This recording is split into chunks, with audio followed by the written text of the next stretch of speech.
Hello viewers, you are watching Inspiration Assamese. Myself Ratnajit. Thank you for joining here.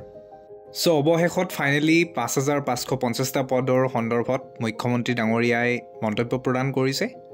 আৰু তেওঁ এইটো মন্তব্য প্ৰদান কৰিছে যে 5550 পদৰ কাম ইতিমধ্যে চলি আছে আৰু নতুন যি 4500 পদৰ বিজ্ঞাপন দিছে সেই বিজ্ঞাপন ওপেন কৰিব অহা 15 ফেব্ৰুৱাৰী তাৰিখে আপোনালোকে নিশ্চয় গম পায় যে সেই বিজ্ঞাপনখনত উল্লেখ আছে 15 ফেব্ৰুৱাৰীৰ পৰা সেই বিজ্ঞাপনখনৰ অনলাইন আবেদন আৰম্ভ হ'ব অৰ্থাৎ সেই বিজ্ঞাপনখন ওপেন কৰা হ'ব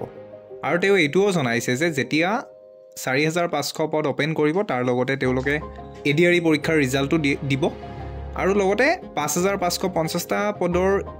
ইনডাইৰেক্টলি তেওঁ এইটো জানিব দিছে যে মেৰিট লিষ্ট আসলতে খুব কম দিনৰ ভিতৰতে পাবলিশ কৰিব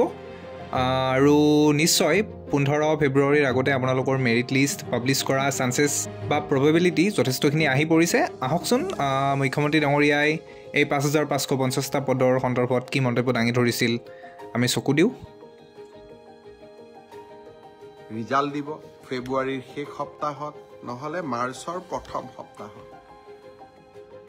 শিক্ষক নিযুক্তিৰ প্ৰক্ৰিয়া চলি আছে 5500 শিক্ষক নিযুক্তিৰ প্ৰক্ৰিয়া চলি আছে কিন্তু মই থমকি ৰোৱা নাই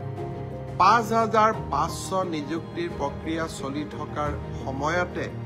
নতুনকৈ আকৌ 4500 পদৰ আমি বিজ্ঞাপন দিম এটা এডিআৰই পৰীক্ষাৰ ফলাফল দিম আৰু লগে লগে নতুন পদৰো আমি বিজ্ঞাপন মুকলি কৰি দিম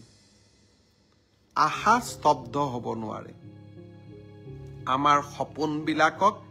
আমি পম খেদি থাকিম আশা কৰিছো আজিৰ এই ভিডিঅ'টোৰ জৰিয়তে আপোনালোকৰ মেৰিট লিষ্ট সম্পৰ্কীয় বা 5550টা পদৰ সম্পৰ্কীয় যি কনফিউজন আছিল সেই কনফিউজনখিনি মুখ্যমন্ত্ৰী মহোদয়ৰ ফালৰ পৰা আপোনালোকে নিজে গম পালে অনাগত দিনত এনেকুৱা ধৰণৰ ভিডিঅ' যদিহে আপুনি পাব বিচাৰে তেতিয়াহ'লে চেনেলটো ছাবস্ক্ৰাইব কৰিব বুলি আশা কৰিছো আৰু ভিডিঅ'টো লাইক কৰিব বুলি আশা কৰিছো থ্যাংক ইউ ফৰ ৱাচিং